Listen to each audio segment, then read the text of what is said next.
China is known as the home of tea. One of the most famous varieties of Chinese tea is Pu'er, made from a large leaf tea tree that grows in Yunnan province in the southwest.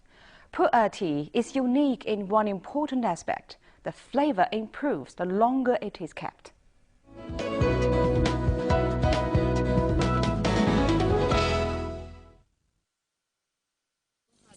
巴扎 County in Xishuangbanna has been home to members of the Hani ethnic group for many centuries. A cold winter's morning is the time when they hold a special ceremony in honor of the world's oldest wild tea tree. The king of tea trees is, in the minds of the Hani people, holy. It has witnessed the birth and prosperity of a special tea. A group of tea lovers have come together in Kunming. They're discussing Pu'er tea. Pu'er tea is produced from the leaves of a special large leaf tea tree that only grows in Yunnan. The techniques of making the tea are known by only a few people and are kept secret from outsiders. The flavor of Pu'er improves the longer it is kept in storage. Unlike other teas, Pu'er tea becomes sweeter and more agreeable to the taste after a long period of preservation. The tea lovers are proud of their collections and enjoy showing them off. The tea is judged according to several criteria: appearance, color, fragrance, and flavor, as well as its ability to preserve its taste. The tea lovers are fond of discussing when and where the various items in their collections were manufactured and the changing tea price. A lot of information about tea can be found online. A 100-gram jar of Pu'er tea, produced in the 1940s, was purchased at a Guangzhou tea fair at the beginning of 2007 for 300 yuan per gram. This is several times more expensive than the price of gold. What is it about Pu'er tea that makes it so special compared to other teas? There is a common belief that good tea comes from a famous mountain. There are 6 ancient mountains in Xishuangbanna where tea is grown. Several of the tea trees are over 1,000 years old. The 6 mountains are known as the cradle of Chinese Pu'er tea, where the growing, picking, and processing of the tea has a long history. The earliest record of Pu'er tea dates from the Tang Dynasty some 1,300 years ago, when the picking was conducted randomly and the processing was done on a haphazard basis. It was the introduction of the practice of pressing the tea leaves, introduced in the Ming Dynasty, that saw the popularity of Pu'er tea spread across the country.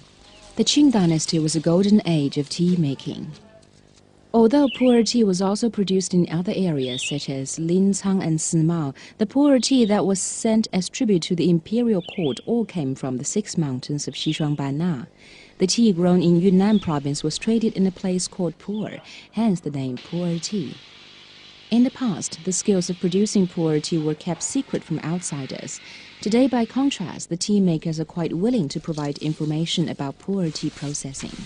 Before the leaves are weighed, any old or impure leaves will be removed. The rule is that an individual qizhi tea cake should weigh 350 grams and a packet should comprise 7 cakes, hence the name qizhi tea cake, since qi means 7 in Chinese. The tea leaves are steamed to make them smooth and soft enough for pressing. Row after row of stones are involved in pressing the tea leaves. The tea cakes produced in the town of Yiwu have all been pressed by such stones. The equipment used in tea processing, including the cloth bags and pressing stones, are non-mechanical. Using natural tools preserves the perfume of the tea leaves, something that ensures that it's far superior to the tea mass-produced in factories.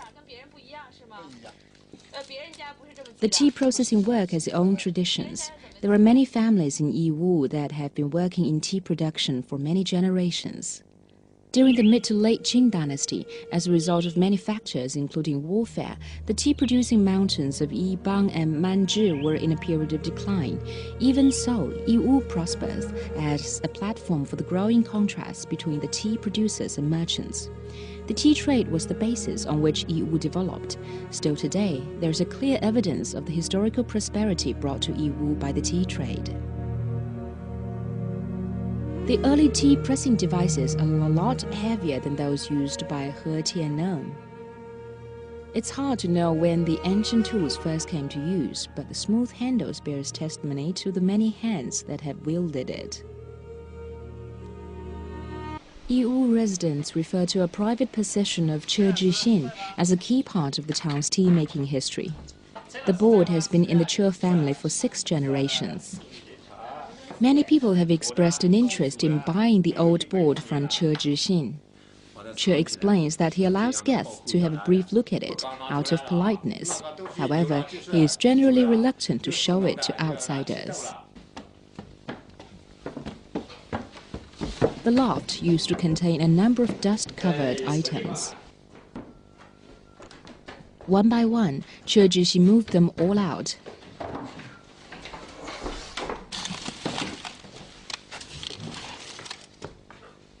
Then, one day, he removed a felt covering and revealed an old wooden tablet.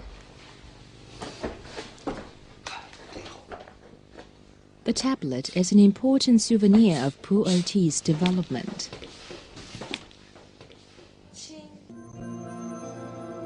Pu'er tea is good for the stomach and has the effect of keeping out the cold. At the Qing imperial court, it was the custom to drink Longjing tea in the summer and Pu'er tea in the winter. Che Shunlai, an ancestor of Che Zhixin, presented Pu'er tea from Yiwu to Emperor Dao Guang.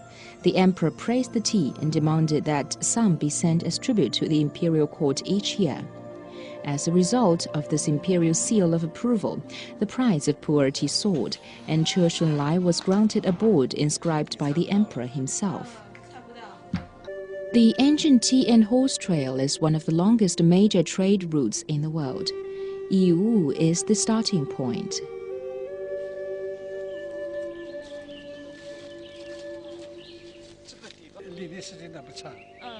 Xishuangbanna and the surrounding areas used to be plagued by epidemics, so the caravans judged the times of their arrival in the tea-producing areas, according to the traditional Dai calendar. This meant that the tea leaves could be kept in storage in Xishuangbanna's hot and humid climate for up to a year, before being transported to Tibet, central China, and even overseas. In addition to the storage period, fermentation also took place during the long journey.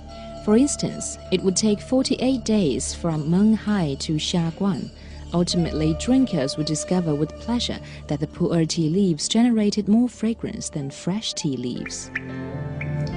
Pu'er tea, though it seems quite simple, actually undergoes numerous complicated processes before it is ready to be drunk. Over the centuries, the generations of tea growers, makers, and drinkers have changed. But the ancient tea and horse trail, the tea mountains, and the tea trees remain the same.